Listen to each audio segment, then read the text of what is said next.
Good afternoon, guys. I hope you're all well. You're back with another episode of me, AJ Focus, and I'm doing a review on the ST. It won't be on my one, it's just a standard ST I'll be talking about. It's like a buyer's guide, I guess, or whatever you want to call it. It's not for me, it's for someone who recommended me to do this. So I've decided to have a crack at it. So yeah, here we go. Stay tuned, guys.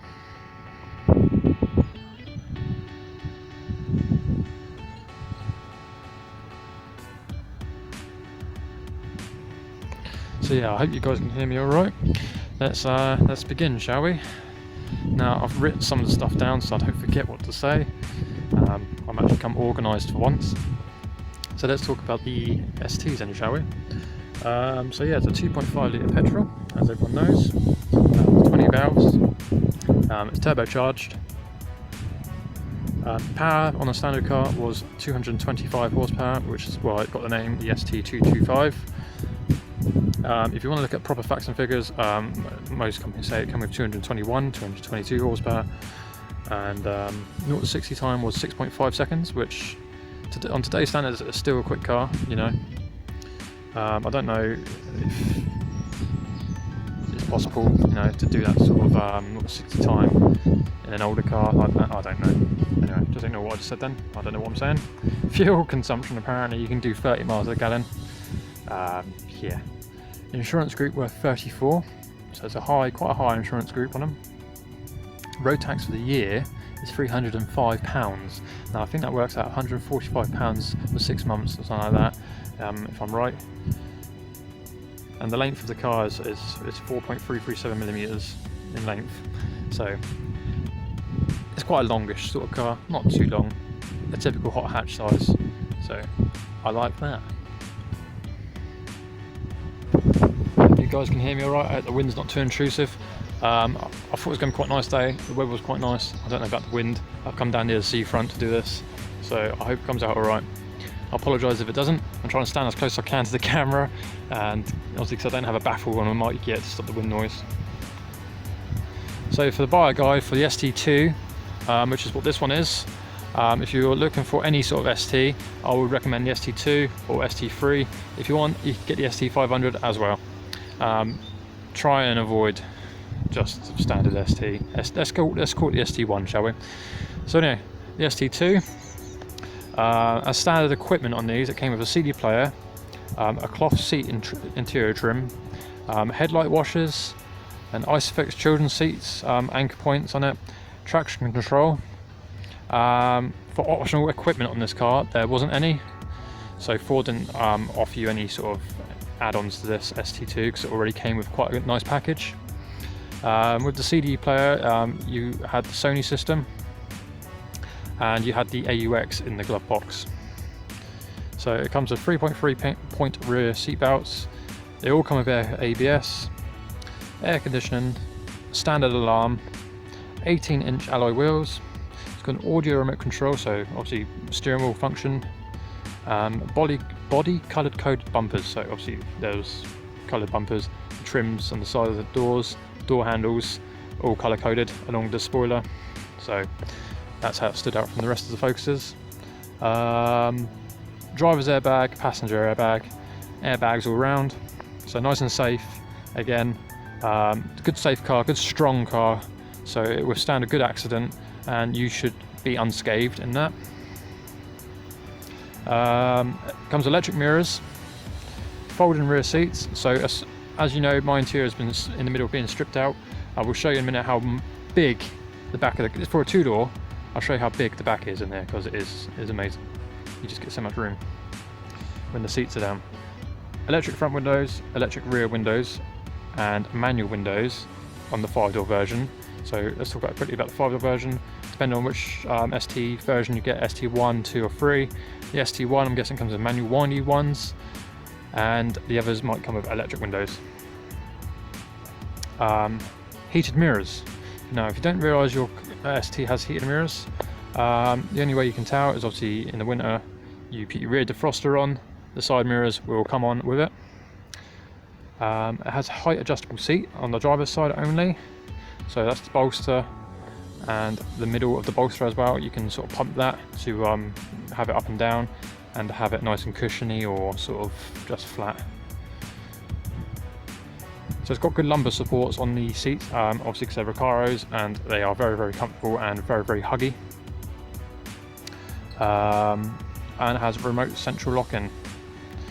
Has a space saver, so on the ST2s, ST3s, completely flat floor, no spare wheel, tyre in a can.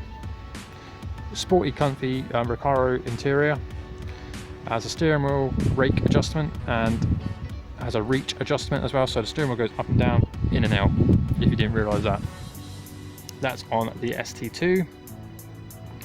ST3, it's very similar almost. It's got a CD multi-changer, so it has a 6-disc, has headlight washers, Isofix children's seat anchors again, leather seat trim interior, so it comes with leather seats all around.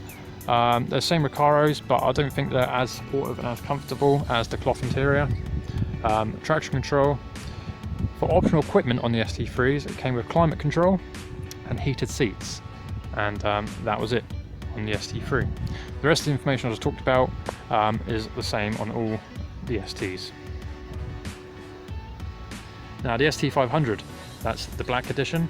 CT multi-changer again, headlight washers, leather seat trim, metallic paint, traction control, and for optional extras on the ST500 were climate control, heated seats, and Isofix children seat anchor points, again as an optional extra on that version ST. So they didn't come with trial supports, that's an optional extra.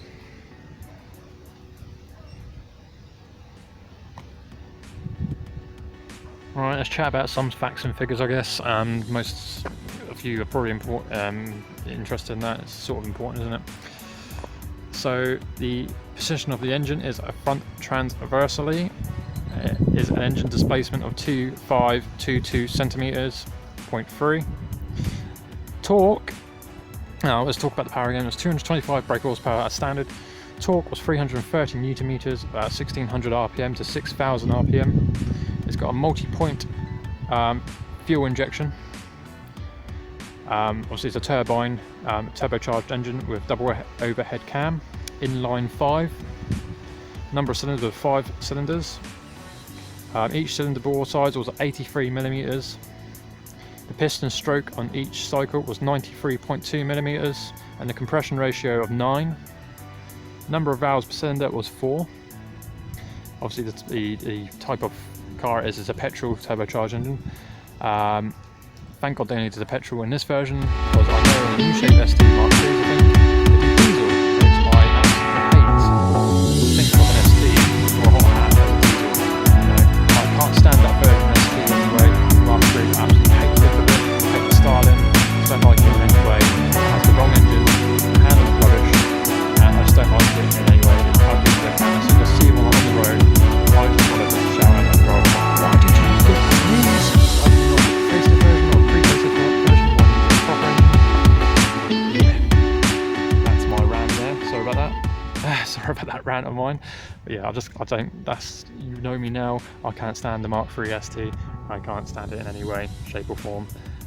Past that. Also, the car itself is a front-wheel drive. Number of gears in its gearbox are only 6 with a reverse. The front suspension is a depreciated rack. The rear suspension is a transverse stabilizer, so it's got good suspension all around, independent sort of suspension. All discs, it has disc brakes all around and they're vented. ABS, yes, on every single corner. Steering type is a steering rack. Yeah, curb weight of 1392 kilograms. Yeah. So as I was saying about the rear seats, when they're down, look at the amount of room in here. You can lay down in there, you could probably sleep in there, and no one will never know. So you get nice airy sort of interior. You can look out all the windows nice and easy. Good visibility all around. Good sized boot space. Even when the seats are up, you can get about 8 bags in there easily. You could do a whole month's shopping in there. So yeah, it's a good sized boot all round. And like I said, I've got the flat floor, so I had to tie it in the can, and always carry tools with me, because I just never know. I'm sorry about the wind, guys. The wind's been annoying in this episode. I'm really sorry. Like I said, I don't have a baffle for my mic yet. So anyway, let's get on to the wheel size. They all came with 18-inch alloy wheels, not this style, but very similar. I think they came in silver and they came in gloss black. If they did any other style, let me know, but I think they came with the same sort of style of sort of rim I've got on here. Like I said, they're all 18-inch wheels. They came with 225s, 40, 18s, or 225, 45, 18, depending on what tyres someone put on the car. But as standard, there were 225, 40, 18s. And the reason is, for that size, it's not the widest, but it is wide enough. Track was obviously Ford did it for handling and also for the acceleration. That's how they got the 0 to 60 time to that 6.5, which is why they only put that size tyre on the car. To me, I think it's wide enough. You know, it fills the arch quite nicely, it grips nicely, and accelerates quite nicely as well. They will come with indicators on the wing mirror as well as standard. As you can see on the side of the car, it comes with the ST logo, just to let others other Focus drivers on the road, that this is not just standard Focus, this is trouble. On the facelift edition, they changed the style of the badge. They sort of like trimmed it to about there, and they just changed the style to like a meshy sort of type. But again, it's nice that they thought about sticking the same badge on the side of the car to let other people know it's just not a normal Focus on the road. As you know, some of the STs come with side stripes, the typical Ford sort of style stripes. They either came down the side of the car, or you can have them coming over the car, over the bonnet, over the roof, down the boot. To me, I think that's too much over the top. They don't need that going over the car. No, just stick it with a nice clean flush look without the stripes, or just keep the stripes on the side of the car. To me, personal choice, I wouldn't personally have stripes going over the car. Nah, it was a thing back in the day, but these days it's nice and clean to have it. Just stick them to the side of the car, or not at all. But yeah, Ford gave you the option to have stripes on your ST. So yeah, you can also tell the difference from a Focus on the road is its signature twin pipe exhaust exit, and that just shouts beautiful to me. I love those tips on there. The standard exhaust system don't stick out as far as that, and they're not as big as that. So yeah, if you're looking for a standard car, you can tell they're not standard. But if you're looking for one, the pipes are slightly smaller, and you can just about see the back box hanging underneath the back of the bumper. On the ST facelift version, it came with a diffuser. Oh, sorry about that. Yep, it came with a diffuser, and the bumper was changed at the back. Also, the boot was changed. It came with a lip spoiler on the boot, just about here. So yeah, they had a complete overhaul on changing the bumpers, the boot, and the front of the car. But I do like the idea of having a twin exit exhaust system on a single pipe exhaust through the middle of the car, if you get what I mean. Obviously on the STs, they all come with the same sort of spoiler. Ford did not change that in any way. So yeah, that's a nice sort of touch to the car. Gives it a nice sporty feel. And also, it comes with grooves and vents for the air to flow over the car under the spoiler to give you that extra downforce if it does anything. Right, so this is the pre-facelift Focus. I find this version ST, like I said, the pre-facelift one, a much better looking ST, I think, in my personal preference again, because you can tell the difference on this version from normal Focus and an ST, and because it just shouts. Completely different front bumper, bigger obviously grills and intakes, fog lights as well, the headlights. Yeah, it's just got a completely different front end to a normal Focus. And the ST facelift, obviously they changed the headlights, they changed the bumper quite a lot. You just couldn't really tell that was an ST on the road compared to a standard standard Focus. So I think the pre-facelift one was the better looking out of the two. But again, it's totally up to you what you think. If you own a facelift version, I don't mean nothing by that. I just think having the pre-facelift one is a better looking ST, because you can sort of tell the difference between the two shapes. On the facelift one, it came with integrated fog lights, so they were actually moulded into the bumper. Headlights are completely different, they went up the side of the car here. The grills were all changed. yeah, so it just didn't stand out as much as this one does. But don't get me wrong, they're both good cars. It's the same car, same engine, they just gave it a facelift, and they're both STs, so yeah, I don't mean nothing by it. As for the colours of the cars, obviously mine was in the performance blue, probably one of the best colours I think. Again with the orange as well they did, it's a very popular choice. Orange is a nice good colour. They did it in 3 different whites. They did it in a creamy white, a solid white, they did it in like a metallic sort of pearl white, so it had like a blue flake to it. Very, very rare, that colour.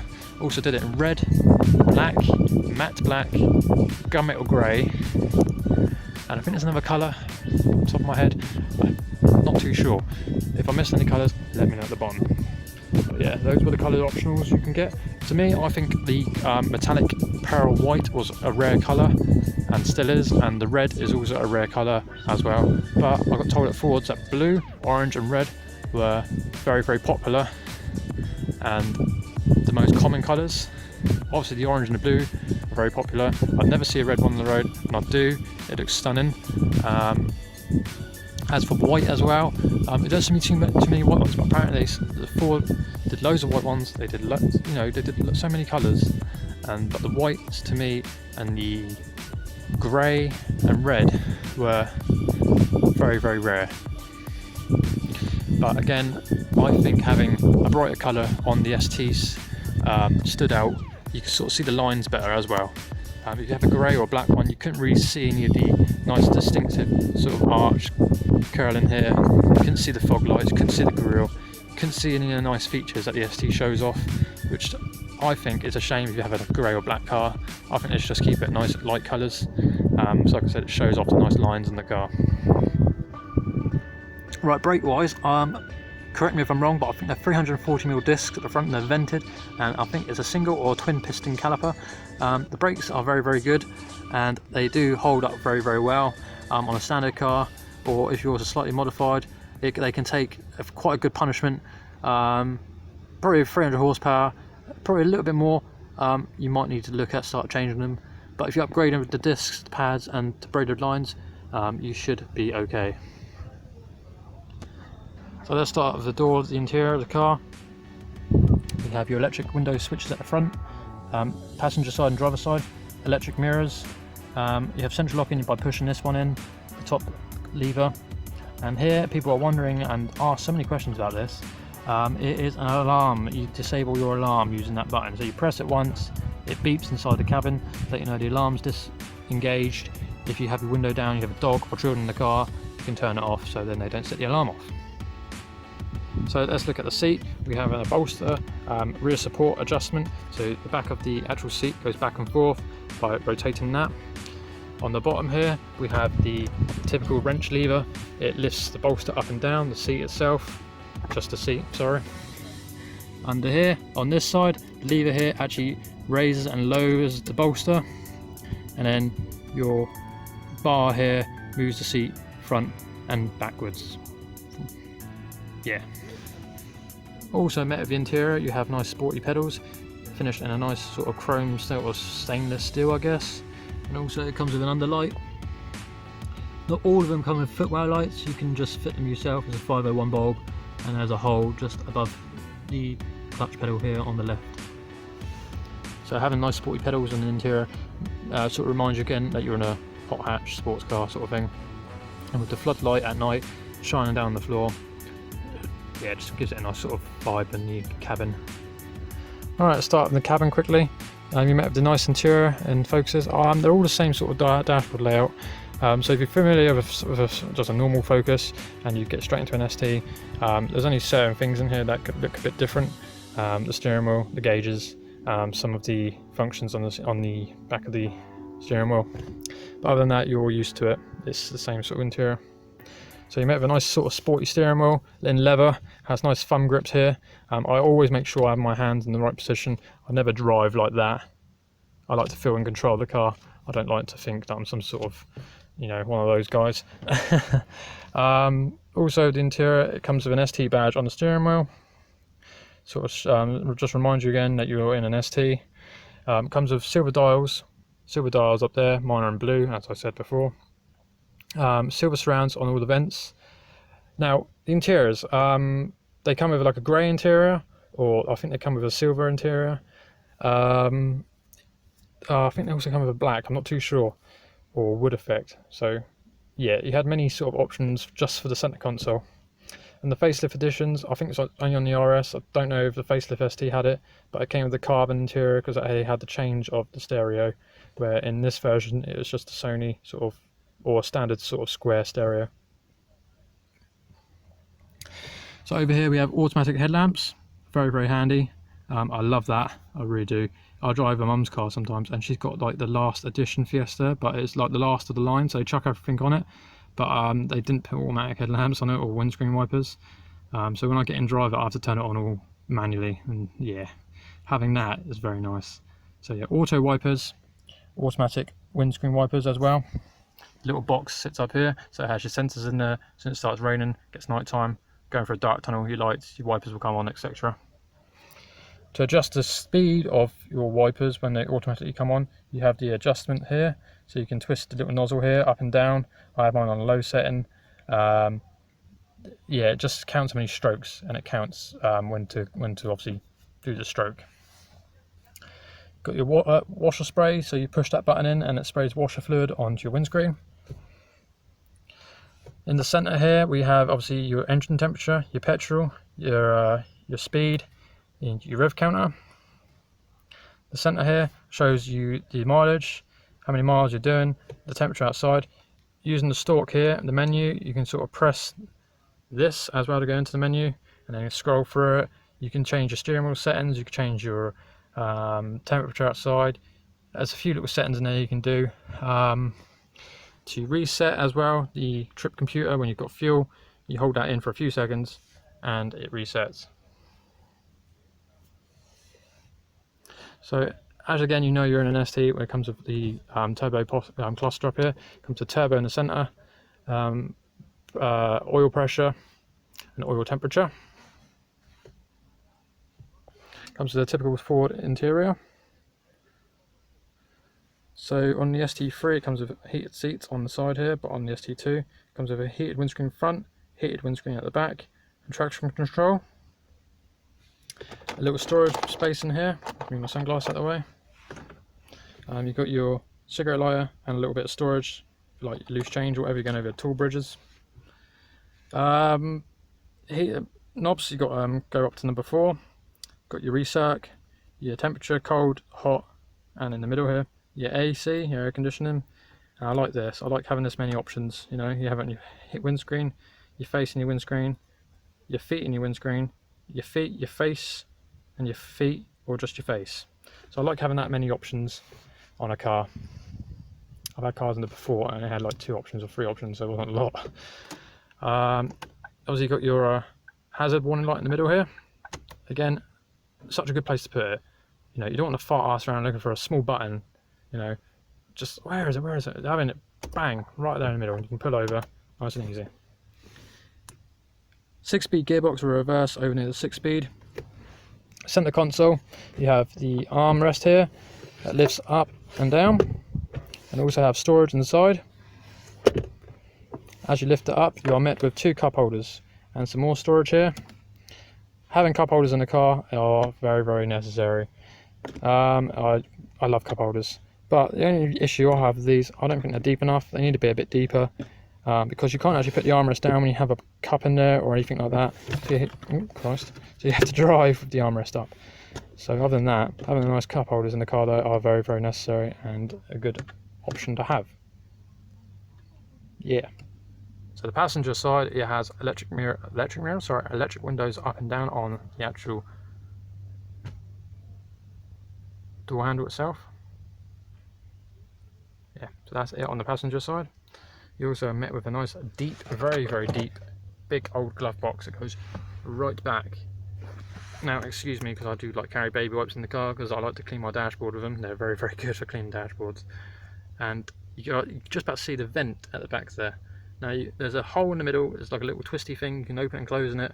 So if you've got aircon or cold air coming through, it sort of it keeps the thing in there nice and cool. If you've got like drinks or chocolate, yeah, sort of like a little mini fridge. The ST2s and 3s and ST500, you'll have an AUX just about here. So yeah, it's a good sized glove box, loads of room, loads of space in this car. Alright, as for the sound system, I've got the Sony package in here, so it has tweeters all the way around on each corner. Speakers are very, very bassy on each corner. In the back of the car, you have a tweeter just by the seatbelt and a speaker in the middle. So, also in the back of the car, if you didn't realise this, they have hidden compartments here. So very, very nice, and they're very, very deep as well. So that's a nice little touch for the back passengers. You can keep your stuff or your maps out of the way. In the car, you have a nice black roofline. I think having black roofline is very, very nice. It just makes it look just a bit nicer in here. You can focus on driving at night. They all come with, obviously, sun blinds, and they have a mirror on either side with a little light as well, and a mirror. There's lights on both sides, and the mirror for the passenger. So they have lights in the center here as well. You know, you have that the middle light, you have side lights for map reading. So it's nice to have that many lights in the car. And also you've got a center light at the back in the middle there as well. So I don't know if all STs have it. I don't know if the ST1 don't. I don't know if they don't have it, but the ST2 does. As a sunglass holder, I love that. I always put my glass in there. It's such a handy place to have it. It's very nice to have that there. Thank you Ford for that. Alright, I don't know if you know this, but on the mirror, if I can get close enough, you're just about to see is sensors here. Now, as you may know, some cars, they come with a little mechanism here that dims the mirror down. On here, it actually has sensors to dim the mirror automatically at night, so you don't get blinded by cars in the distance. I don't know why I'm showing the engine, because mine is not stock anymore. But anyway, if you're looking, you're looking. So you met over here. This is the battery area. So if you want to know how to look for a battery, it's there. So you just lift that plastic casing off. On the side here, turn the camera. You have the fuse box. On the standard car, your air box will be here. So to change your filter, I have a video for that. And on the left-hand side over there, you have your your water tank. Sorry. And just in front of that, you've got your power steering fluid, your oil, and your dipsticks just down there behind that. And that's all you're going to need to know really. And your brake fluid goes in there. And if you're wondering how you get to that, you have to take the scuttle panel off up there to fill up your brake fluid. And that is it under the engine bay. So yeah guys, I hope you enjoyed this video. I'm sorry it's very, very long, but it is necessary, I guess. Your guy wanted to, I can't remember your name now, I'm so sorry. Leave your name at the bottom, I'll give you a shout out next time. You wanted this quick review and walk around about the ST. So yeah, I've done it.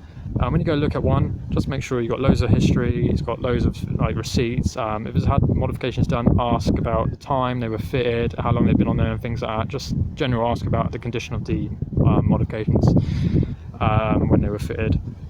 And if they got receipts and prices and everything like that. Also, keep an eye out for any sort of rust issues. Now, Fords, as you know, they do rust. I'm sorry about the wind, hang on a minute. Luckily for me, I don't have that much rust in here. If I have done, I've sorted it for now. But anyway, rust normally happens down under here. So this front part here, right, this wing is very, very vital to, if you don't have mud flaps, very vital, it gets penetrated by everything, all the crap and that, stones, dirt, flicks up, gets behind here, and it sits, right, and water gets in behind the this side skirt here, and it doesn't have a proper draining, so the water sort of slushes around with all the crap in there, and it starts eating away underneath here, and you get rust growing behind that. So that's a place to look for rust. You can normally tell it starts rusting when it starts bubbling up here. So yeah, that's where rust happens on that part. Rust also happens on the rear. Now I've sorted mine, and it only a tiny little spot, but like I said, I've sorted it and it's gone now. It normally rubs along here on the corner. It starts bubbling. It's just where the bumper sort of rubs on there. Like I said, I've sorted it now, and I've put something behind the bumper, like some sort of rubber sort of stuff, stop it from causing that. So that's a look for a rust there, and just over the arches, I guess. Sometimes weirdly, you normally get rust spots along here as well, just above the Ford and below the Ford badge. It's just where the water sits in there. Also, rust happens in here, along down here, along where the drain happens, and you get it up here as well. Mine is very clean. Also, you normally get a rust spot here. You can sort of tell. I've covered mine with a black bit of wrap I had left over. It's really thick. This wire rubs on the paintwork. I caught mine just in time because I saw it was rubbing. It didn't go through the paint yet, so I saw it was rubbing. So I put this on here to stop that from rusting up that part. But yeah, just check along here for rust. Check all the way down here. Down here, again with the rubber bump stops. I couldn't stop it for now, but I put a bit of wrap on here as well and some rubber stuff to stop it from happening. But it's a bit too late for me unless I go and get the boot redone up here. You can probably see I put some sort of soft stuff on it to stop it happening. It sort of rubs away at the paint and then it rusts there as well. They did this on the facelift version. They sort of fixed those issues with that up there. They sort of fixed that. They put something on here to stop it from rubbing away at the paintwork. But yeah, just keep an eye out. It doesn't get bad. It just, you know, if you're really picky, and yeah, that's where it normally happens. But like I said, I've stopped mine from getting any worse. Also in the boot, if you've got the spare wheel in the boot on the ST1, just lift the carp up, take the spare wheel out, just check around, you know, all the seals, all the corners and that. Make sure it's not damp under there, it's not wet, and it's not any holes or anything like that, because the last thing you want is your spare wheel or your floor disappearing. Also, if you ain't got a spare wheel, you've got a completely flat floor, again, just check underneath, make sure you don't have any sort of water getting in and any sort of rust happening. So yeah. And that is it, guys. Thank you very much for watching this video. I hope you enjoyed it. I hope it's in depth enough. I'm going to end it here, and yeah, I'll catch you guys in the next video. Remember to subscribe and like and follow me on Instagram. See you guys soon. Thank you very much.